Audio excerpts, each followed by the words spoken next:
माशाअल्लाह, बड़ी खुशकिस्मती की बात है ये कारी अशफाक बहराइची साहब के लिए भी और हम लोगों के लिए भी कि हज़रत मौलाना अब्दुल्ला सालिम चतुर्वेदी साहब दायद पर तशरीफ लाए और उनके हुक्म की पैरवी में मैं इस वक्त कारी अशफाक बहराइची साहब को आवाज़ देना चाहता हूँ। कारी अशफाक बहराइची साहब जिन्होंने आपको खूबसूरत कलाम सुनाया था और आपने खातिर खा उनकी हिम्मत अफजाई की थी। मैं इंतहाई अदब के साथ फिर इस वक्त आवाज़ देना चाहता हूँ, तशरीफ लाए। इन चार मिसरों के साथ आवाज़ देना चाहता हूँ कि पूछे जो कोई मुझसे तुझे क्या पसंद है, पूछे जो कोई मुझसे तुझे क्या पसंद है, कह दूंगा साफ साफ मदीना पसंद है। पूछे जो कोई मुझसे तुझे क्या पसंद है, कह दूंगा साफ साफ मदीना पसंद है।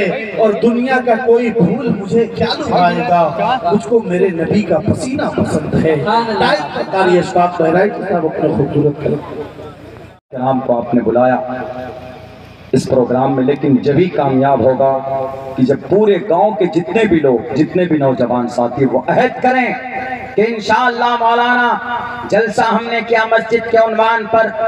हमारी ये मस्जिद है अल्लाह को बहुत पसंद। इन अहब्बल बिलादी इलल्लाहि मसाजिदुहा व अबग़ज़ुल बिलादी इलल्लाहि अस्वाक़ुहा। मस्जिद अल्लाह को पसंद, सबसे ज्यादा नापसंद कोई जगह वो बाजार, मार्केट, दुकान, सबसे ज्यादा पसंदीदा जगह मस्जिद। नमाज पढ़ी जाती, हमारे नौजवान आजकल नमाज नहीं पढ़ेंगे। आपकी मस्जिद के ऊपर सर्वे होना, आपकी मस्जिद के ऊपर ताले डलना, 40,000 मस्जिदों की लिस्ट है। मेरे हिंदू भाई, शायद आपको मालूम नहीं, विश्व हिंदू परिषद के पास 40,000 मसाजिद की लिस्ट है। सिर्फ इसलिए कि मुगल एम्पायर ने ऐसा किया वैसा किया, हम उन मस्जिद को तोड़कर मंदिर बनाएंगे। अगर 40,000 मस्जिद के ऊपर सर्वे करेंगे, तहकीक करेंगे, तो भारत के अंदर और जो डेवलपमेंट के काम है, हमारे नौजवानों को चांद पर कैसे पहुंचेंगे, वो तरक्की के दूसरे काम कैसे होंगे। धर्म के नाम पर रोड़े अटका कर तरक्की के रास्ते में रुकावट पैदा मत करो, आगे बढ़ने दो इस मुल्क को। अमेरिका 56 मरतबा पहुंच गया चंद्रमा पे, और आप यहाँ पर अटके हुए कि यहाँ पत्थर के नीचे क्या था, इस दीवार के नीचे क्या है, सांप छुपा है कि मेंढक छुपा है, उसकी तहकीक में लगे हुए। क्या होगा इससे भला? आजादी से पहले हिंदुओं ने मुसलमानों के जमीन पर, मुसलमानों ने हिंदुओं के जमीन पर कब्जा किया। सब कोई अपना अपना पट्टा लेकर आ जाएगा कोर्ट में, तो फिर अभी जो बेटियों की इज्जत लूटी जाती है उसको इंसाफ कब मिलेगा? जब कोर्ट में यही सारे मसाइल हल होंगे तो फिर कटिहार की आजम नगर की बेटी माहेनूर को 5 दिन तक उसका अपहरण किया गया, वो अभी उसका रिजल्ट आया, उस बेटी का मैट्रिक का, और बेहतरीन नंबर से पास हुई हमारी समाज की वो बेटी। उसको शराब पिलाया गया, उसके गले में पट्टा डालकर दुपट्टे से ऐसे दबाकर उसको मार दिया जाता है। उस बेटी को उनके रैपिस्ट अभी तक पकड़े नहीं गए, उनके ऊपर क्यों नहीं सर्वे करते आप? चाहिए ना पूरी मिनिस्ट्री को लगाइए सीमांचल बिहार की धरती में, कटिहार की धरती में, उस पर आपकी नजर नहीं जाती। मुसलमानों के अजान से वॉइस पोल्यूशन होती। यहाँ मंदिर था कि मस्जिद था, किस बादशाह ने क्या किया? बस यही झगड़ा। अच्छे काम करोगे तो मरने के बाद, अच्छा अकीदा रखोगे तो मरने के बाद भी बेड़ा पार हो सकता है। इसीलिए ये सिर्फ झगड़े कराकर ईश्वर हासिल नहीं होते। कुछ लोग समझते हैं कि मुसलमानों को मारकर, मुसलमानों को डराकर हम ईश्वर प्राप्त करना चाहते हैं। नहीं, मैंने एक प्रश्नोत्तरी का एक मंत्र पढ़ा, उसमें क्या लिखा है कि हेतु ब्रह्म गतिस्तांति सत्संगतिर्दान विचारतोषः। अगर तुम ईश्वर को हासिल करना चाहते हो, अगर तुम परमात्मा को हासिल करना चाहते हो, तो उसके स्वरूप का, उनकी अच्छाइयों का मनन करो। यानी ईश्वर ऐसे हैं, ईश्वर का नाम बड़ा है, वो देव है, वो इंद्र है, वो मित्र है, वो वरुण है। ये तज़किरा करो, ईश्वर के स्वरूप का मनन, उसकी तबलीग भी करो, तो इससे ये फायदा होगा, तुमको ईश्वर प्राप्त होगा। यही पैगाम कुरान का है, यही पैगाम अल्लाह के नबी का है। मुसलमानों से मुखातब कुरान कहता है, अगर तुमको अल्लाह से करीब होना है, अल्लाह से बात करनी है, तो क्या करोगे मुसलमानों? तुम तिलावत करो, कुरान करीम को पढ़ो, तुम अल्लाह से करीब हो जाओगे। तुम नमाज पढ़ो, सजदे में जाओ, रुकू में जाओ, अपने जो गुनाह तुमने जिंदगी में किए हैं अल्लाह तबारक व तआला के सामने अपने सिजदा पेशानी को झुकाकर अल्लाह से दुआ मांगो, अल्लाह तुम्हारे गुनाहों को माफ कर देगा। आज हमारी मसाजिद तोड़ी जा रही, ये जालिम या जो भी है दुनिया के अंदर जुल्म और कुफ्र के इख्तिदार पर बैठे हुए, दुनिया के अंदर बड़े बड़े सुपर पावर वो क्लासिंग तोप चलाएं, बम चलाएं, तो कोई टेररिज्म नहीं, और मुसलमानों का कहीं से किसी से लिंक भी नहीं, तो फौरन ये जिहादी है, मुसलमान तो जिहादी है। देखो ये नमाज में जिहाद की ट्रेनिंग देते हैं, देखो ये अजान के जरिए से लोगों को वरगलाते हैं, पता नहीं क्या समझते, कहां से ये तारीफ, ये डिफिनेशन उनको मिल जाती। अरे हम सिर्फ अजान इसलिए देते हैं, नमाज पढ़ते हैं नमाज के लिए, और नमाज इसलिए पढ़ते हैं ताकि हम अल्लाह के करीब हो जाएं, अल्लाह के करीब हो जाएं और बुराई से बचें। नमाज का फायदा क्या होता है मुसलमानों? इन्नस्सलात तन्हा अनिल फाहशाई वल मुनकर, कि बेशक नमाज बेहयाई और बुरी बातों से रोकती। आज हम मुसलमान जिम्मेदार, हमारी मसाजिद शहीद की जा रही है, उसकी जिम्मेदार मुसलमान। हजरत मूसा अलैहिस्सलाम से अल्लाह ने कहा था कि मूसा, तुम पर अगर जालिम कौम बुलडोजर लेकर आ जाए, जालिम हुक्मरान तुम पर मुसल्लत हो जाए, तुम्हारे मस्जिदें, तुम्हारे मदरसे, अगर तुम्हारे खानकाह, मदारिस व मकातिब अगर शहीद की जाए, तो समझ जाओ उस वक्त तुम्हारे कौम के गुनाह बढ़ चुके।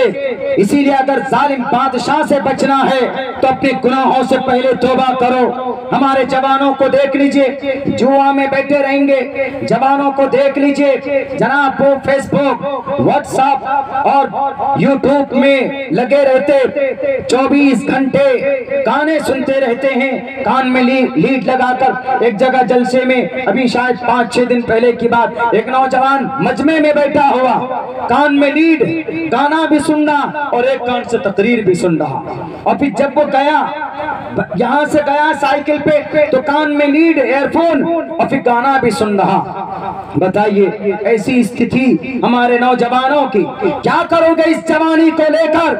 अगर ऐसी इस कौम की हालत हो जाएगी कि अल्लाह तबारक व तआला ने आपको इबादत के लिए पैदा किया और अपनी जवानी को इबादत के लिए इस्तेमाल नहीं किया, तो सुनो फिर अल्लाह किसी और कौम को पैदा करके उनसे अपना काम लेगा। जहेज की मुखालफत किनको करनी चाहिए? मुसलमानों को। जहेज के खिलाफ किसको वो करनी चाहिए? तहरीक चलानी चाहिए मुसलमानों को। लेकिन हम मुसलमान तो लेते हैं जहेज, और तहरीक कौन चला रहे?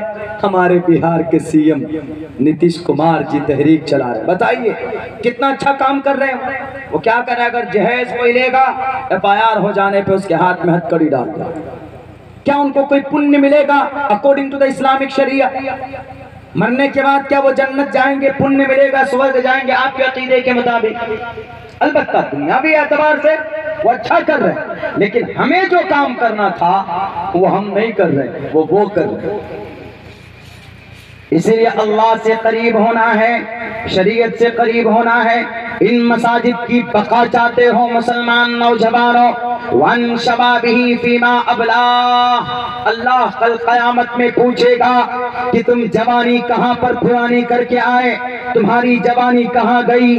तो उस वक्त क्या जवाब दोगे कि अल्लाह हमने गाना सुनने में इसको खर्च किया, या हम फेसबुक के पेज बनाते थे और खूब फोटो सेल्फी खींचकर उसमें अपलोड करते थे। मुझे खुदा की कसम खाकर मैं कहता हूं, मेरे पास 2 मोबाइल, मेरे एक मोबाइल के अंदर 805 किताबें, आप चेक कर लीजिए, इस मोबाइल के अंदर 805 किताबें आपको मिल जाएंगी। मेरे मोबाइल के अंदर फेसबुक आईडी मुझे नहीं समझ में आता है वो क्या क्या बला। यहाँ तक के व्हाट्सएप पे भी कोई मैसेज करता है तो आप मेरे ख्याल से 6000 मैसेजेस जब खोलते हैं व्हाट्सएप तब 6000 मैसेजेस में शो करता है। मुझे इन सब चीजों से दिलचस्पी नहीं। मैं नहीं कहता कि आप इस्तेमाल मत कीजिए, आप इस्तेमाल कीजिए, इसको व्हाट्सएप भी इस्तेमाल कीजिए, फेसबुक भी इस्तेमाल कीजिए, लेकिन बकदरे जरूरत मिसयूज मत कीजिए। आप अपने मोबाइलों का गंदी गंदी वीडियोस आपके मोबाइलों में होते, आपको वजू के फराइज मालूम नहीं होते, अजान के फराइज, गुस्ल के फराइज मालूम नहीं होते, नमाज के फराइज मालूम नहीं होते। आपको आपकी शरीयत की मोटी मोटी बातों आप उससे नावाकिफ हैं। इसलिए जमानी थी। अबू जहल को मारने वाला कौन था? कोई बहुत बड़ा तुर्रम खां नहीं थे। माज़ मुअव्विज़ 13 साल और 14 साल का एक मासूम बच्चा दो। याद करो हजरत अब्दुल्लाह इब्न अब्बास इमाम मुफस्सिरीन का इमाम कब बने? वो 16 साल की उम्र में। मुफस्सिरीन जब इख्तिलाफी रिवायात नकल करते हैं, लेकिन जब अब्दुल्लाह इब्न अब्बास की तफसीर आ जाए, उनका कौल आ जाए, तो अपना कलम रोक देते हैं। हजरत अब्दुल्लाह इब्न अब्बास के सामने कौन थे? मात्र 16 साल की उनकी उम्र थी। आप जाइए मदीनतुल मुनव्वरा के उन दीवारों से पूछिए कि 17 साल के उम्र में यहाँ का चीफ जस्टिस कौन था, तो बताएगा कि इमाम मालिक रहमतुल्लाहि अलैह थे। वादिये सिंध से पूछो कि यहाँ पर फतेह का झंडा किसने गाड़ा था, तो दुनिया बताएगी कि उसका नाम मोहम्मद बिन कासिम था, जिसकी उम्र मात्र 17-18 साल थी। आपकी उम्र कहाँ और हम कहाँ? नमाज भी नहीं जानते मुकम्मल तौर पर, गुस्ल के फराइज नहीं जानते। हमारी समाज के माँ और बहनों, ये बहुत बारीक नहीं, बहुत एक अदना सा मसला। गुस्ल के फराइज मुकम्मल ना किए जाए, उलमा से पूछ लीजिए। आप पूरे दिन पानी में बैठ करके रहें ढंग से, आप प्रोसेस को पूरा ना कीजिए, आपका गुस्ल नहीं होगा, आप पाक नहीं होंगे। हम दूसरों को गाली देते। अल्लाह के नबी अलैहिस्सलाम ने फरमाया जानकारी हासिल करो, नहीं जानते हो तो पूछो। किसी भी बारे में, शरीयत के बारे में, कानून के बारे में, संविधान के बारे में मना नहीं किया। हम लोग जलसों का या कॉन्फ्रेंसों का एक मतलब ये समझते हैं, या कुरान और शरीयत का एक मतलब सिर्फ ये समझ के रखा है कि सिर्फ इबादत। शरीयत का मतलब सिर्फ इबादत। दुनियावी एतबार से बहुत सारे जगह के ऊपर गाइडलाइन किया गया है कुरान और शरीयत के जरिए से। गलत बात है कि हम लोगों ने उस तरफ 1842 में इसको काट दिया गया कुरान से और शरीयत से। यूँ कहा गया कि बस सिर्फ इबादत ही मुसलमानों की असल शरीयत का मतलब है, इबादत ही करना और कुछ नहीं। हालांकि ये चीज मैंने ये तहकीक पेश की है कि दुनिया के अंदर जितनी भी बड़ी बड़ी तब्दीलियां हुई है दुनिया के अंदर, उन तमाम में बेसिकली अगर किसी का किरदार रहा है तो उन मुसलमानों का किरदार रहा, कुरान करीम के पढ़ने वालों का किरदार रहा। हमारे पास कुरान, लोग फौरन एतराज, ये पर्दे वाले आज पर एतराज, पर्दे पर एतराज। कर्नाटक हाई कोर्ट ने क्या फैसला दिया मेरी माँ और बहनों, कि पर्दा जरूरी नहीं। क्यों? क्योंकि हमारी मुस्लिम बहनें 10% पर्दा नहीं करती। उन्होंने क्या कहा कि पर्दा it is not essential part of इस्लाम। ये कहा कि पर्दा इस्लाम में जरूरी नहीं। उलमा बैठे, पूछिए। मैं चीख चीख कर बोला हूं कि 7 आयतें ऐसी है कुरान करीम में जिसमें पर्दे के वजूद को बताया गया। 70 अहादीस ऐसी है कि जिसके अंदर पर्दे के वजूद को बताया गया। उसके बावजूद भी हाई कोर्ट के जज का यह फैसला कि पर्दा जरूरी नहीं है, it is not essential part of Islam to cover up the face. Therefore we have decided, ये मैं फैसला कर चुका हूँ। हाई कोर्ट ने कहा कि जो चाहे पर्दा करे और जो चाहे पर्दा ना करे, उसके ऊपर कोई जोर जबरदस्ती नहीं। क्यों? उन्होंने देखा कि अगर पर्दा जरूरी होता तो समाज की 90% बेटियां पर्दा करती। जब देखा कि समाज की 90% बेटियां बेपर्दा है, तो उन्होंने सोचा कि पर्दा इस्लाम में जरूरी नहीं है। अगर जरूरी होता तो 90% मुस्लिम बेटियां पर्दा करती। इसलिए उन्होंने ये अंदाजा लगाया कि पर्दा जरूरी नहीं है, इसलिए पर्दा नहीं करती, 90% बेटियां ऐसे घूमती। हमारा अमल इसलिए मैं पहले कह चुका, इन लोगों से, इन जो बैठे हुए हैं अपने आप को विद्वान कहते हैं कि इस्लाम को मुसलमानों के अमल से जज मत कीजिए, हमारे कुरान और शरीयत से उसको जजमेंट दीजिए, तब कुछ बात बने। हालांकि औरत पर्दा बताया गया हिंदू भाइयों के यहाँ भी, कहा गया साफ लफ्जों में कहा है, नारयस्तु पूजन्ते रमन्ते तत्र देवता यत्र तास्तु न पूजन्ते न रमन्ते न तत्र देवता। ये वो श्लोक नहीं है जो आपको यूट्यूब और फेसबुक में मिलेंगे, ये हमने तहकीक की। मैं एक तालिब इल्म हूँ, मैं तहकीक करता हूँ इन सब मामले में, कोई भी मामला आता है तो मैं तहकीक करता हूँ। हमारे उलमाए किराम की दुआओं के नतीजे में अल्लाह ने इतनी हिम्मत दी है कि हम तहकीक कर पाते हैं, क्योंकि संस्कृत लैंग्वेज को हमने सिखाए तो बड़ी आसानी से समझ सकते हैं। जैसे उलमाए किराम कुरान और हदीस की अरबी की बारीक बारीक रिवायतों को, उनकी इक़्तिबासात को, उनके रुमूज़ को समझते हैं, ऐसे ही संस्कृत है। तो संस्कृत एक ऐसी लैंग्वेज हो गई, दुनिया की पुरानी लैंग्वेज मानी जाती है, जिसके ऊपर तहकीक नहीं है और जिसके ऊपर वो नहीं। तो यहाँ कहा गया यत्र नारयस्तु पूजन्ते रमन्ते तत्र देवता तत्र तास्तु, जिस घर में बेटी की इज्जत होती है, जिस घर में बेटी का सम्मान होता है, वहाँ ईश्वर वास करते हैं। और जिस घर में बेटी की इज्जत नहीं होती, जिस घर में बेटी की इज्जत लूटी जाती है, जहाँ पर नारी की इज्जत लूटी जाती है, वहाँ पर ईश्वर वास नहीं करते, ईश्वर नहीं आते, बल्कि ईश्वर वहाँ से हट जाते, ईश्वर वहाँ से चले जाते हैं। इसी मंत्र से लिंक है विश्वनाथ मंदिर का रिश्ता, इसी से लिंक है कि जहाँ पर बेटी की इज्जत नहीं होती, जहाँ पर बेटी की इज्जत लूटी जाती है, वहाँ पर ईश्वर नहीं रह सकते। आपको पता है औरंगजेब के ऊपर एक इल्जाम है, वो औरंगजेब के ऊपर क्या इल्जाम है मैं वो बताता हूँ। हमारे यहाँ पे इमाम साहब भी तशरीफ फरमा है, जनाब सदर मोहतरम भी तशरीफ फरमा है, बड़े बड़े विद्वान मौजूद। मैं दलील पेश करता हूँ। Doctor PN. पांडे 1977 में पार्लियामेंट के MP मेंबर ऑफ पार्लियामेंट थे वो। 1977 में डॉक्टर पी.एन. पांडे अपनी रिपोर्ट पेश करते, वो ये कहते हैं कि विश्वनाथ मंदिर को तोड़कर मस्जिद नहीं बनाई गई। हाँ, विश्वनाथ मंदिर को, विश्वनाथ मूर्ति को रिप्लेस किया गया, यानी उसकी मूर्ति को, विश्वनाथ देवता की मूर्ति को दूसरी जगह पर रखा गया, उस मंदिर को तोड़ दिया गया। किसे? औरंगजेब ने। ये तारीख तो है, लेकिन क्यों और कैसे ये भी उन्होंने वाज़ेह किया। किताब का नाम पर और पत्थर, इस किताब का मुसन्निफ पटना म्यूजियम के साबिक प्रिंसिपल, उनका नाम डॉक्टर पट्टा सीतारमन। इनकी किताब पर और पत्थर, इनकी किताब में दस्तावेज को शामिल किया है इन्होंने डॉक्टर P.L. गुप्ता की। तो इन दोनों की किताब और दस्तावेज के शवाहिद को सामने रखकर जब पार्लियामेंट में ये बात हो रही थी 1977 में कि जितने भी मंदिर मस्जिद का झगड़ा है वो एक्सप्लेन होना चाहिए, और खुसूसन 40-42 साल तक इस देश में मुगल एम्पायर औरंगजेब आलमगीर ने जो मंदिर तोड़कर मसाजिद बनाई है, खुसूसन उन मंदिर को दोबारा से रिस्टेबल किया जाए, उनको दोबारा वजूद में लाया जाए।